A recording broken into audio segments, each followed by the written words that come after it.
ओम शांति। आज 19 दिसंबर 2021 अव्यक्त बाप दादा के अव्यक्त मधुर महावाक्य सुनेंगे।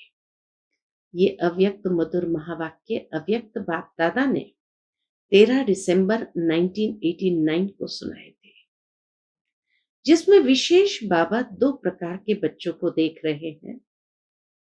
एक है जिन्होंने बाप को पहचाना है और प्राप्ति का अनुभव कर रहे हैं, और दूसरे प्रकार के बच्चे हैं जो पुकारते हैं और पहचानने का प्रयत्न कर रहे हैं। दोनों ही प्रकार के बच्चे कहते हैं, भगवान ही हमारा जन्मदाता है और पालन करता है, लेकिन दोनों के कहने में बहुत अंतर है। जिन्होंने बाप को पहचाना है वह नॉलेज के आधार पर, प्राप्ति के आधार पर और अनुभव के आधार पर कहते हैं, जबकि जिन्होंने पहचाना नहीं है वो अनजानेपन में कहते हैं कि भगवान ही हमारा रचयिता है और हमारा पालन करता है। फिर बाबा बच्चों के भाग्य की रेखा देख रहे थे। जिन बच्चों ने बाप को पहचाना है और प्राप्ति का अनुभव कर रहे हैं, उनके मस्तक पर विशेष 4 लकीरें चमकते हुए देखी। ये चारों भाग्य की रेखा हर ब्राह्मण की बाबा देख रहे थे। पहली रेखा थी दिव्य जन्म धारण करने की रेखा, दूसरी रेखा है परमात्मा पालना की रेखा, तीसरी रेखा परमात्मा पढ़ाई की रेखा और चौथी है निस्वार्थ सेवा की रेखा।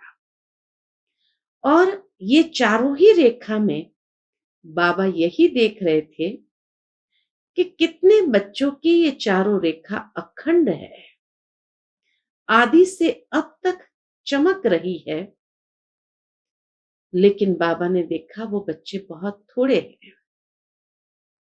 और दूसरे प्रकार के बच्चे जो बाबा ने देखे कि ये चारों ही भाग्य की रेखाएं चमक तो रही है, लेकिन बीच बीच में खंडित भी हो रही है। तो अखंड चमकने का आधार क्या है? उस विशेषता को आज बाबा के शब्दों में, बाबा की मुरली में ही हम सभी सुनेंगे। तो सुनते हैं बाबा के मधुर महावाक्य। आज की मुरली का विषय है दिव्य ब्राह्मण जन्म के भाग्य की रेखाएं। आज विश्व रचयिता बाप दादा अपने विश्व की सर्व मनुष्य आत्माओं रूपी बच्चों को देख रहे हैं। सर्व आत्माओं में अर्थात सर्व बच्चों में दो प्रकार के बच्चे हैं। एक है बाप को पहचानने वाले और दूसरे हैं पुकारने वाले, वह परखने के प्रयत्न करने वाले। तो सारे विश्व की आत्माएं बाबा के बच्चे हैं, लेकिन एक है जिन्होंने बाप को पहचाना है और दूसरे हैं जो प्रयत्न कर रहे हैं। लेकिन है सभी बच्चे, तो आज दोनों प्रकार के बच्चों को देख रहे थे। सर्व बच्चों में से पहचानने वाले व प्राप्त करने वाले बच्चे बहुत थोड़े हैं। भगवान को जिन्होंने पहचाना है वो बहुत थोड़े हैं, और पहचान करने के प्रयत्न वाले अनेक हैं। पहचानने वाले बच्चों के मस्तक पर श्रेष्ठ भाग्य की लकीर चमक रही है। सबसे श्रेष्ठ भाग्य की लकीर है कौन सी? बाबा जिन्होंने पहचाना है उन बच्चों के मस्तक पर श्रेष्ठ भाग्य की लकीर चमकते हुए देख रहे हैं। सबसे श्रेष्ठ भाग्य की लकीर है बाप द्वारा दिव्य ब्राह्मण जन्म की। ये है सबसे श्रेष्ठ लकीर। ये दिव्य जन्म हर एक को मिला है, तो उसकी चमक बाबा देख रहे हैं। दिव्य जन्म की रेखा अति श्रेष्ठ चमक रही है। पुकारने वाले बच्चे अनजाने में भी मानते यही है कि भगवान ने हमें रचा है। पहचानने वाले कि दिव्य जन्म की रेखा बाबा देख रहे थे, लेकिन बाबा के जो पुकारने वाले हैं वो अनजाने में भी यही मानते हैं कि भगवान ने हमें रचा है, लेकिन अनजान होने कारण दिव्य जन्म की अनुभूति नहीं कर सकते। आप भी कहते हो हमें बाप दादा ने दिव्य जन्म दिया, वह भी कहते हैं भगवान ने रचा, भगवान ही रचता है, भगवान ही पालनहार है। लेकिन दोनों के कहने में कितना अंतर है? क्या अंतर है? तो बाबा कहे आप अनुभव से, नशे से, नॉलेज से कहते हो कि हमको बाप दादा, माता पिता ने रचा, अर्थात ब्राह्मण जन्म दिया। रचता को, जन्म को, जन्मपत्री को, दिव्य जन्म की विधि और सिद्धि सबको जानते हो। जिन्होंने बाप को पहचाना है, बाबा कहे वो अनुभव से, नॉलेज से, नशे से कहते हैं कि हाँ बाप दादा ने हमें रचा है। साथ ही साथ बाबा कहे रचता को, जन्म को, ये दिव्य ब्राह्मण जन्म को, जन्म पत्री को और दिव्य जन्म की विधि और सिद्धि सब कुछ आप जानते हो। हर एक को अपना दिव्य जन्म का बर्थडे याद है ना? हर एक ब्राह्मण को अपना दिव्य जन्म का बर्थडे कब बाबा के पास आए और कब से बाबा के ज्ञान में चल रहे हैं, ये याद है ना? तो दिव्य बर्थडे हो गया ना। इस दिव्य जन्म की विशेषता कौन सी है? बहुत सुंदर विशेषता बाबा ने बताई है इस दिव्य जन्म की। बाबा कहे साधारण जन्मधारी आत्माएं अपना बर्थडे अलग मनाती है, फ्रेंड्स डे अलग मनाती है, पढ़ाई का दिन अलग मनाती है। और आप क्या कहेंगे? दिव्य जन्मधारी ब्राह्मण आत्माएं क्या कहेंगे? आपका बर्थडे भी वही है, तो मैरिज डे और पढ़ाई का दिन भी वही है। मदर डे कहो, फादर डे कहो, एंगेजमेंट डे कहो, सब एक ही है। बाबा के बनते ही सब कुछ हमारा पहले दिन से ही शुरू हो जाता है। पढ़ाई भी शुरू हो जाती, तो मैरिज डे भी शुरू हो जाता है, एंगेजमेंट डे भी शुरू हो जाता है। ऐसा दिव्य जन्म कब सुना? ये है ब्राह्मणों के दिव्य जन्म की विशेषता। सारे कल्प में ऐसा दिन आप आत्माओं का फिर कभी भी नहीं आता, इसीलिए ये दिव्य जन्म विशेष है। सतयुग में भी बाबा कितना सुंदर कहते हैं कि ऐसा कभी दिन वापस नहीं आता है। सतयुग में भी बर्थडे और मैरिज डे एक ही नहीं होगा, लेकिन इस संगम युग के इस महान जन्म की ये विशेषता भी है और विचित्रता भी है।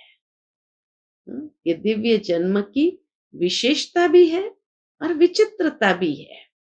अच्छा, क्या विचित्रता और विशेषता है? वैसे तो जिस दिन ब्राह्मण बने वही जन्मदिन, वही मैरिज दिन है, वही जन्मदिन है, वही मैरिज दिन है, क्योंकि सभी यही वायदा करते हो। मैरिज डे भी कैसे हो गया? तो बाबा कहे जन्म लेते ही वायदा करते हो। क्या वायदा करते हैं? एक बाप दूसरा न कोई। तो हो गया ना एंगेजमेंट डे और मैरिज डे। तो बाबा कहे सभी यही वायदा करते हैं, एक बाप दूसरा न कोई। यह दृढ़ संकल्प पहले ही करते हो ना। तुम्ही से खाऊं, तुम्ही से बैठूं, तुम्ही से सर्व संबंध निभाऊं, ये सबने वायदा किया ना। पांडवों ने, माताओं ने, कुमारियों ने, सभी ने वायदा किया है। तो और कहां स्वप्न में भी मन नहीं जा सकता है।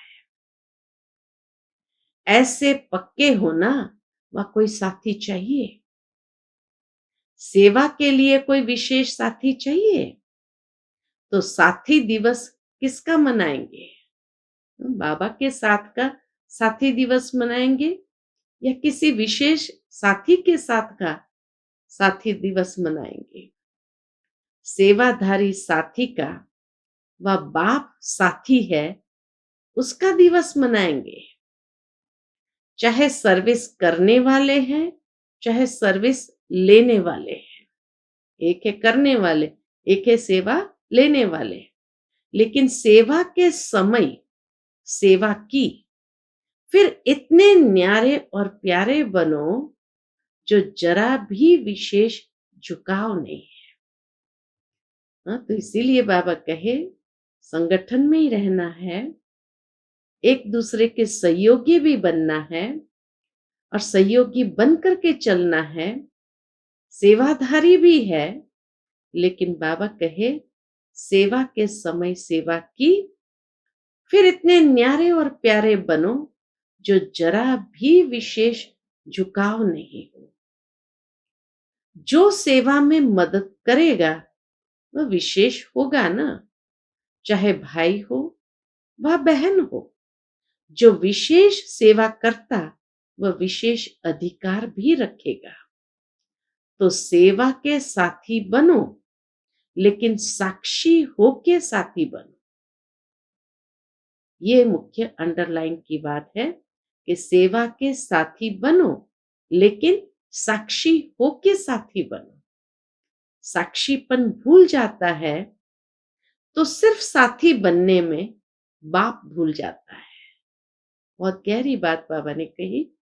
साक्षीपन अगर भूल गया तो बाबा कहे सिर्फ साथी बनने में बाप भूल जाता है, और इसीलिए वो विशेष साथी याद रहता है। साक्षी बन पार्ट बजाने की प्रैक्टिस करो, यह श्रीमत बाबा की। साक्षी बन पार्ट बजाने की प्रैक्टिस करो, अर्थात न्यारे प्यारे होकर सेवा का पार्ट जरूर बजाओ। फिर बाबा क्या देखते हैं? हर बच्चे के मस्तक पर विशेष 4 भाग्य की लकीरें चमकती है। कौन सी 4 भाग्य की लकीरें चमकते हुए बाबा ने देखी? सबसे पहली दिव्य जन्म की रेखा, दूसरी परमात्मा पालना की रेखा, तीसरी परमात्म पढ़ाई की रेखा, और चौथी निस्वार्थ सेवा की रेखा। दिव्य जन्म की रेखा, परमात्मा पालना की रेखा, परमात्मा पढ़ाई की रेखा और निस्वार्थ सेवा की रेखा। सभी के मस्तक में चारों ही भाग्य की रेखाएं चमक रही है। लेकिन चारों ही भाग्य की रेखा हर एक के मस्तक पर चमक रही, लेकिन क्या कहा होगा बाबा ने? चमक में और सदा एक रस वृद्धि को प्राप्त करने में फर्क होने कारण चमक में अंतर दिखाई देता है। आदि से अब तक चारों ही रेखाएं सदा यथार्थ रूप से चलती रहे, ये बहुत थोड़ों की है।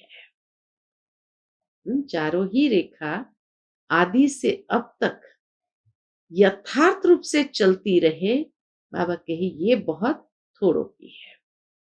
बीच बीच में कोई न कोई बात में भाग्य की लकीर या तो खंडित होती है, वह चमक कम होती है, स्पष्ट नहीं होती।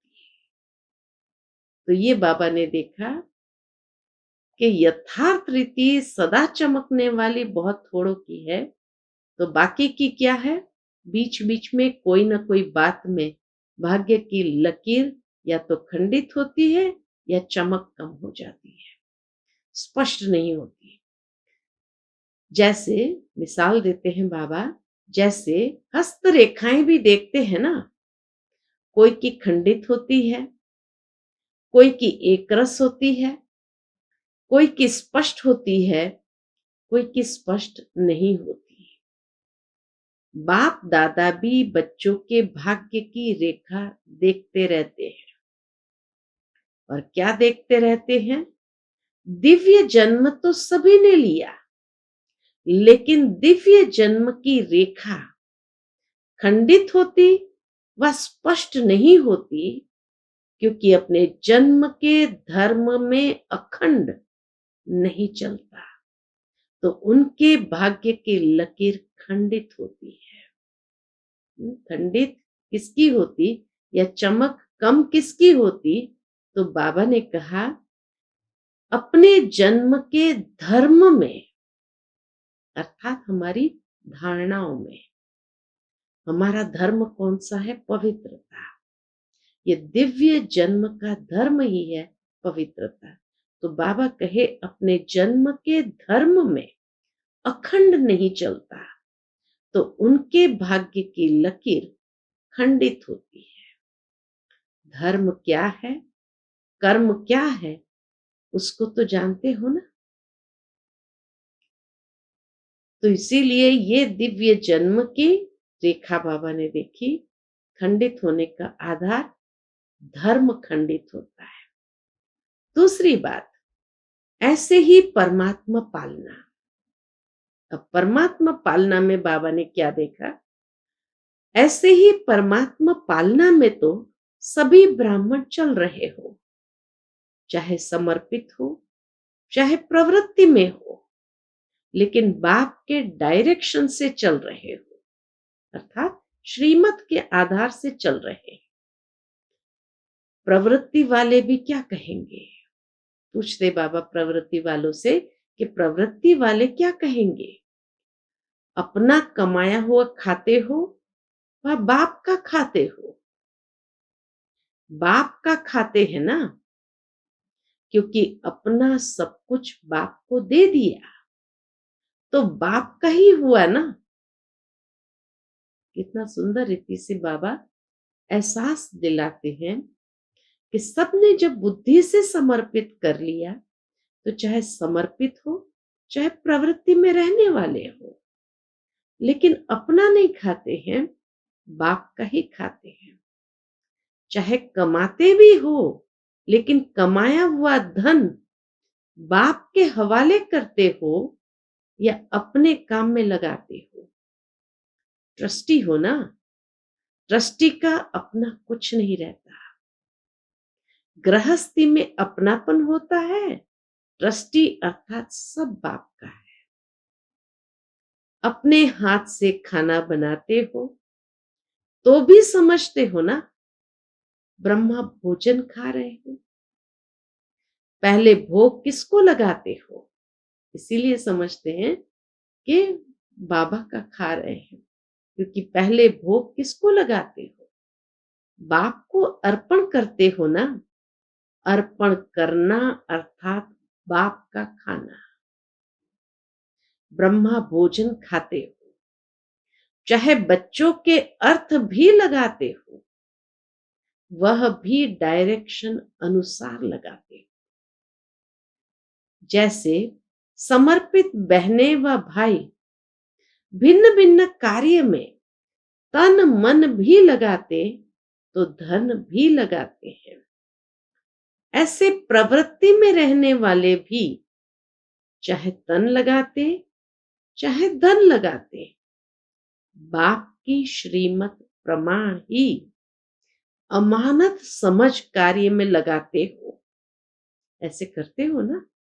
पूछते बाबा कि जब प्रवृत्ति में रहने वाले अपना कमाते हैं खाते हैं, लेकिन बाबा कहे श्रीमत प्रमाण ही अमानत समझ कार्य में लगाते हो, ऐसे करते हो ना, अमानत में ख़यानत अथवा मनमत तो नहीं मिलाते हो ना? तो परमात्मा पालना सब ब्राह्मण आत्माओं को मिल रही है। पालना की जाती है शक्तिशाली बनाने के लिए। परमात्मा पालना हमें क्यों मिल रही है? बाबा कहे पालना की जाती है शक्तिशाली बनाने के लिए। माता की पालना का प्रत्यक्ष रूप क्या होता? दुनिया में भी साकार में माता की पालना का प्रत्यक्ष रूप क्या होता? बच्चा शक्तिशाली बनता है। तो ब्रह्मा मां की पालना द्वारा सभी मास्टर सर्वशक्तिमान बने हो, लेकिन कई बच्चे सदा शक्तियों को कार्य में लगाते हैं और कोई बच्चे प्राप्त शक्तियों को अर्थात पालना को कार्य में नहीं लगाते, अर्थात पालना को प्रैक्टिकल में नहीं लाते। बाबा की पालना कैसे है? तो बाबा ने बताया कि ब्रह्मा मां के द्वारा सभी को पालना मिल रही है, अर्थात मास्टर सर्वशक्तिमान बने हैं, लेकिन फिर वो सर्व शक्तियों को सदा के लिए कार्य में लगाते हो। कोई बच्चे प्राप्त शक्तियों को कार्य में लगाते अर्थात पालना को कार्य में लगाते हैं और कोई नहीं लगाते, अर्थात पालना को प्रैक्टिकल में नहीं लाते हैं। इसलिए श्रेष्ठ पालना मिलते हुए भी क्या होता है? कमजोर रह जाते हैं। वो बच्चे कमजोर रह जाते हैं और भाग्य की लकीर खंडित हो जाती है। तो सदा नहीं लगाते हैं उन शक्तियों को कार्य में, इसीलिए कमजोर रह जाते हैं और फिर वो भाग्य की रेखा खंडित हो जाती है या उसकी चमक कम हो जाती है। फिर तीसरी बात, ऐसे ही पढ़ाई की लकीर, पढ़ाई का एम ऑब्जेक्ट ही है श्रेष्ठ पद को प्राप्त करना। शिक्षक बाप पढ़ाई सबको एक ही पढ़ाता है, एक ही समय पर पढ़ाता है, लेकिन जो श्रेष्ठ ब्राह्मण जीवन का वह पढ़ाई का पद अथवा नशा है, वह सबको एक जैसा नहीं रहता। पढ़ाई का पद का नशा सबको बाबा कहे एक जैसा नहीं रहता है। फरिश्ता सो देवता स्टेटस को सदा स्मृति में नहीं रखते हैं, इसलिए भाग्य की लकीर में अंतर पड़ जाता है। ऐसे ही सेवा की लकीर, सेवा की विशेषता है जो ब्रह्मा बाप ने साकार रूप में अंतिम वरदान में क्या कहा था? जैसे साकार ब्रह्मा बाप ने अंतिम वरदान के रूप में स्मृति दिलाई, निराकारी, निर्विकारी, निरअहंकारी भव। अब बाबा तीनों स्थिति को सेवा में चेक करते हैं और उसमें देखते हैं कितने खंडित है या अखंड है। तो बाबा कहे सेवा की लकीर में बाबा ने क्या देखा? ब्रह्मा बाप ने साकार रूप में अंतिम वरदान के रूप में ये 3 शब्द को उच्चारा, निराकारी भव, निर्विकारी भव, निरहंकारी भव। तो बाबा उसमें सबसे पहली निराकारी स्थिति को देखते हैं बच्चों की। निराकारी स्थिति में स्थित होने के बिना किसी भी आत्मा को सेवा का फल नहीं दे सकते। शुरू से बाबा कहते हैं जो आत्म अभिमानी होकर के सेवा करते हैं, देही अभिमानी स्थिति में स्थित होकर सेवा, उसको ही सेवा का रिजल्ट प्राप्त होता है। तो इसीलिए बाबा कहे निराकारी स्थिति में स्थित होने के बिना किसी भी आत्मा को सेवा का फल नहीं दे सकते। क्योंकि आत्मा का तीर आत्मा को लगता है। आत्म स्थिति में है, निराकार स्थिति में है, तो आत्मा का तीर आत्मा को लगता है। स्वयं सदा इस स्थिति में स्थित नहीं है कि जिनकी सेवा करते हैं वह भी सदा स्मृति स्वरूप नहीं बन सकते। बाबा कहे स्वयं सदा इस स्थिति में स्थित नहीं है तो जिनकी सेवा करते हो वह भी सदा स्मृति स्वरूप नहीं बन सकते, अर्थात निरंतर बाबा की याद नहीं कर सकते।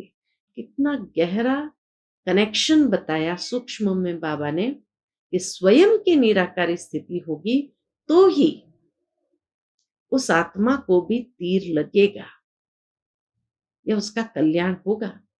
लेकिन अगर हम ही उस स्थिति में स्थित नहीं है तो जिनकी सेवा करते वो भी सदा स्मृति स्वरूप नहीं बन सकते। ऐसे ही निर्विकारी कोई भी विकार का अंश अन्य आत्मा के शूद्र वंश को परिवर्तन कर ब्राह्मण वंशी नहीं बना सकता।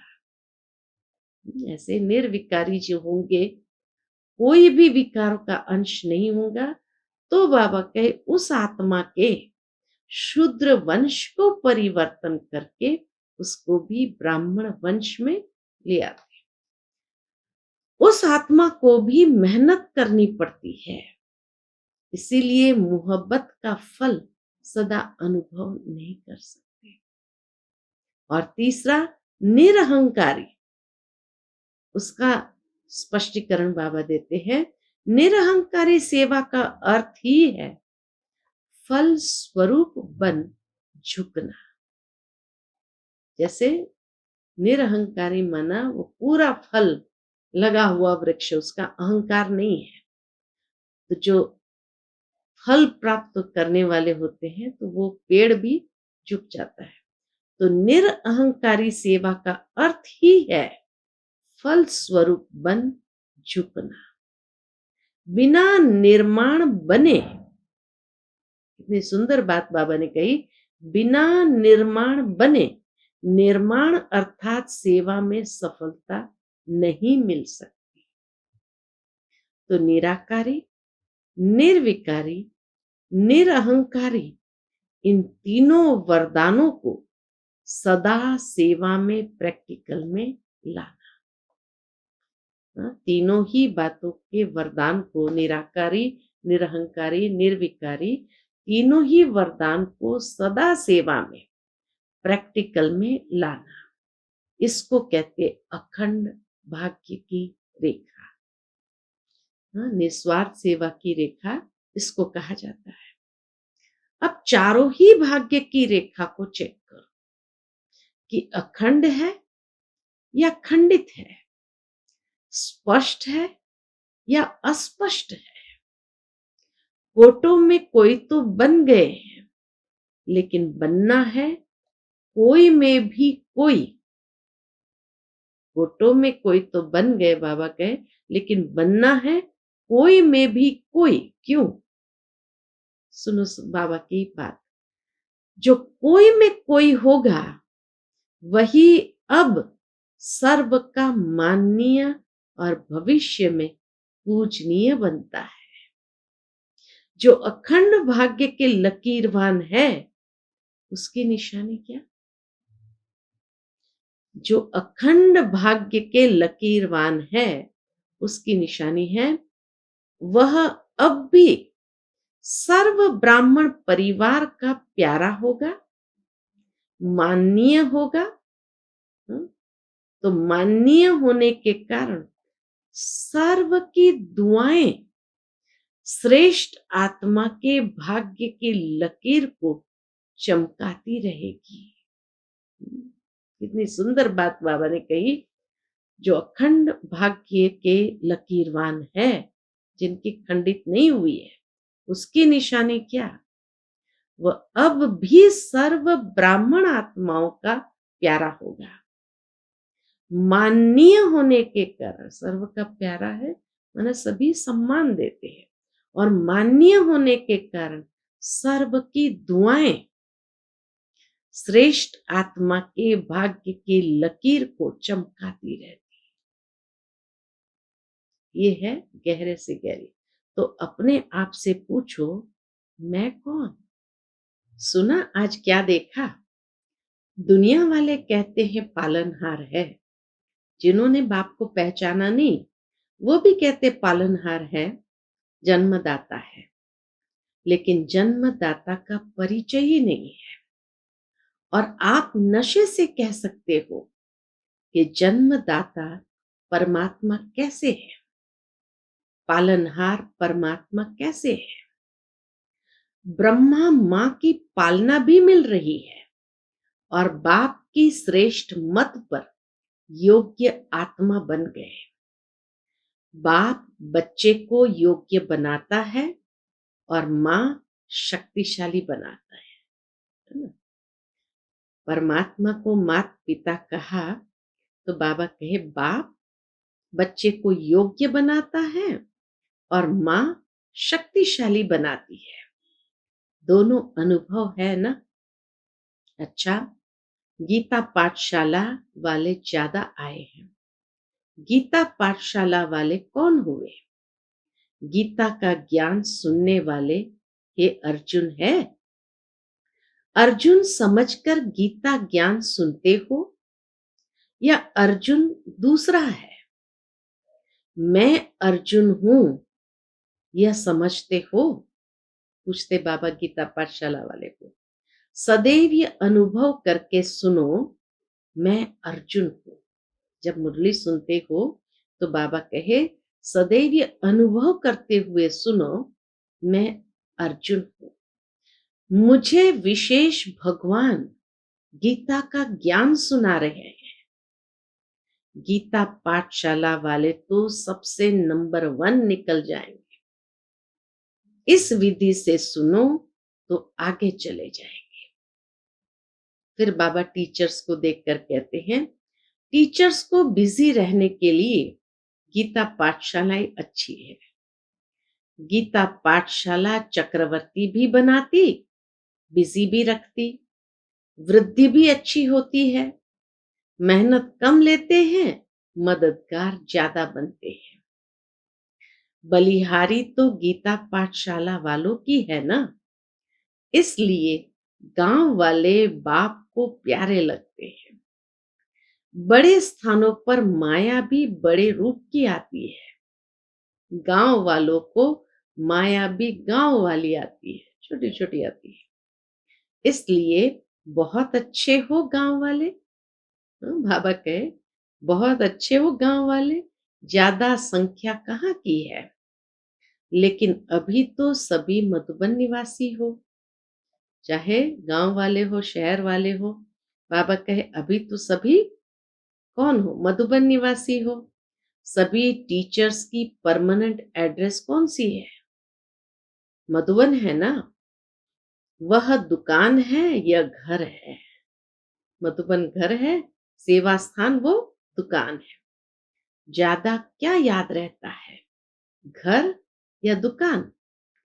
कोई कोई को दुकान ज्यादा याद रहती है। सोएंगे तो भी दुकान याद आएगी। आप लोग जहां चाहो बुद्धि को स्थित कर सकते हो। सेवा केंद्र पर रहते भी मधुबन निवासी बन सकते हैं और मधुबन में रहते भी सेवाधारी बन सकते हो। ये अभ्यास है ना। सेकंड में सोचा और स्थित हुआ। यह है टीचर्स के स्थिति की विशेषता। बुद्धि भी समर्पित है ना, या सिर्फ सेवा के लिए समर्पित हो? समर्पित बुद्धि अर्थात जहां चाहे जब चाहे वहां स्थित हो जाए। मधुबन में चाहे मधुबन में स्थित हो जाए, सेवा केंद्र पर चाहे सेवा केंद्र में स्थित हो जाए। यह विशेषता की निशानी है। बुद्धि सहित समर्पित ऐसे हो ना, या बुद्धि से आधे समर्पित है और शरीर से सारी है। क्या है बाबा पूछते हैं, बुद्धि सहित समर्पित ऐसे होना या बुद्धि से आधी समर्पित है और शरीर से सारी है। कोई कोई टीचर्स भी कहती है, क्या कहते हैं, योग में बैठते हैं तो आत्मा अभिमानी होने के बदले सेवा याद आती है। तो बाबा क्या कहते हैं, लेकिन ऐसा नहीं होना चाहिए, क्योंकि लास्ट समय अगर अशरीरी बनने के बजाय सेवा का भी संकल्प चला तो सेकंड के पेपर में फेल हो जाएंगे। कितनी सूक्ष्मता में बाबा ले जाते कि अंतिम समय सेवा भी याद नहीं आनी चाहिए, नहीं तो सेकंड के पेपर में फेल हो जाएंगे। उस समय सिवाय बाप के निराकारी, निर्विकारी, निरहंकारी और कुछ याद नहीं।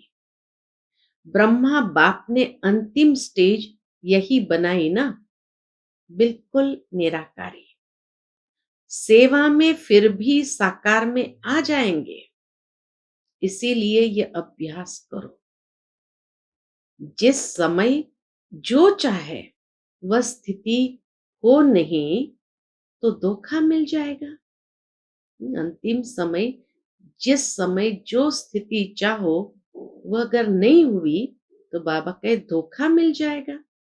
ऐसे नहीं सोचो, सेवा का ही तो संकल्प आया, खराब संकल्प विकल्प तो नहीं आया, लेकिन कंट्रोलिंग पावर तो नहीं हुई ना। कंट्रोलिंग पावर नहीं तो रूलिंग पावर आ नहीं सकती, फिर रूलर बन नहीं सकेंगे। तो अभ्यास करो। छोटी छोटी बातों पर भी बाबा हमारा अटेंशन खिंचवाते, अंतिम समय हमारी स्थिति कैसे निराकारी होनी चाहिए। अभी से बहुत काल का अभ्यास चाहिए, इसको हल्का नहीं छोड़ो। तो सुना टीचर्स को क्या अभ्यास करना है, तब कहेंगे टीचर्स बाप को फॉलो करने वाली है।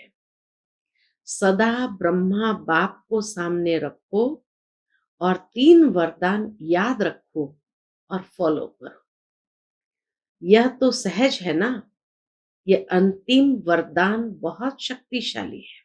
निराकारी भव, निरहंकारी भव, निर्विकारी भव।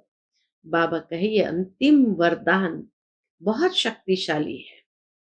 इन 3 वरदानों को अगर सदा स्मृति में रखते प्रैक्टिकल में आओ तो बाप के दिल तक और राज्य तख्त के अधिकारी जरूर बनेंगे।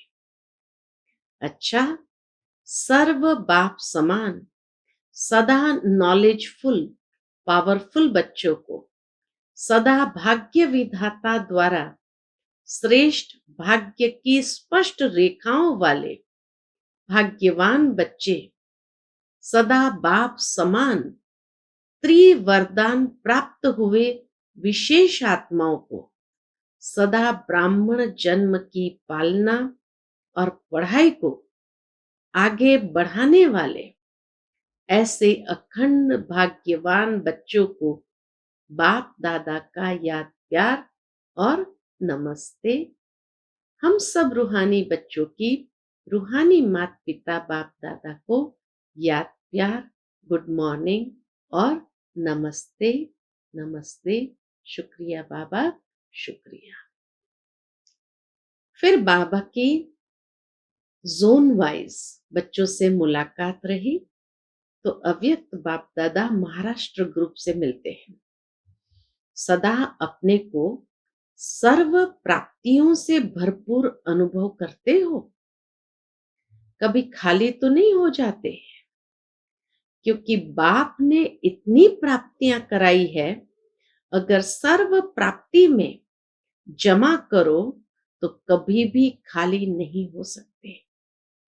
इस जन्म की तो बात ही नहीं है, लेकिन अनेक जन्म भी यहाँ की भरपूरता साथ रहेगी। तो जब इतना दिया है तो भविष्य में भी चलना है, तो अभी खाली कैसे होंगे। अगर बुद्धि खाली रही तो हलचल रहेगी। कोई भी चीज अगर फुल भारी नहीं होती तो उसमें हलचल होती है। तो भरपूर होने की निशानी है कि माया के आने की मार्जिन नहीं है। माया ही हिलाती है। तो माया आती है या नहीं? संकल्प में भी आती है। माया के राज्य में तो आधा कल्प अनुभव किया। बाबा कहे माया के राज्य में तो आधा कल्प अनुभव किया और अभी अपने राज्य में जा रहे हो। जब माया जीत बनेंगे तब फिर अपना राज्य आएगा और माया जीत बनने का सहज साधन सदा प्राप्तियों से भरपूर रहो। कोई एक भी प्राप्ति से वंचित नहीं रहो। सर्व प्राप्ति हो ऐसे नहीं। यह तो है, एक बात नहीं तो कोई हर्जा नहीं। अगर जरा भी कमी होगी तो माया छोड़ेगी नहीं, उसी जगह से हिलाएगी। तो माया को आने की मार्जिन ही न हो। आ गई फिर भगाओ तो उसमें टाइम जाता है। तो माया जीत बने हो, ये नहीं सोचो 2 वर्ष या 3 वर्ष में हो जाएंगे। ब्राह्मणों के लिए स्लोगन है, अब नहीं तो कब नहीं।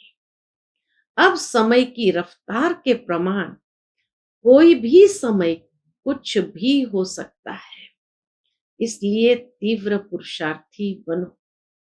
अच्छा, आज का बाप दादा का मधुर वरदान हम बच्चों के प्रति है, समय और संकल्प सहित अपने सर्व खजानों को विल करने वाले मोहजित भव। समय और संकल्प सहित अपने सर्व खजानों को विल करने वाले मोहजित भव।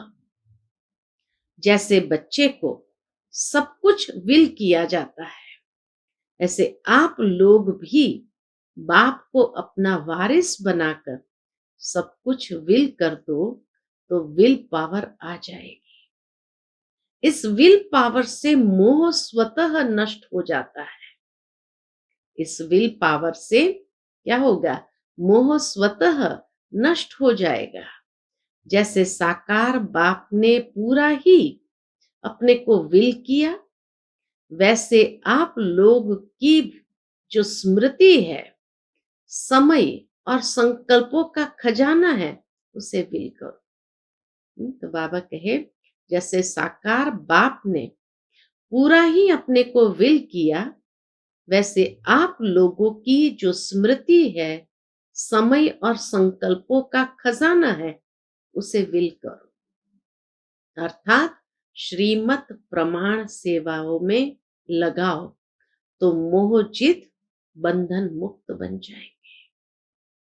आज का स्लोगन है, एक दो का स्नेही बनने के लिए सरलता और सहनशीलता का गुण धारण करो। एक दो का स्नेही बनने के लिए सरलता और सहनशीलता का गुण धारण करो। अच्छा, ओम शांति।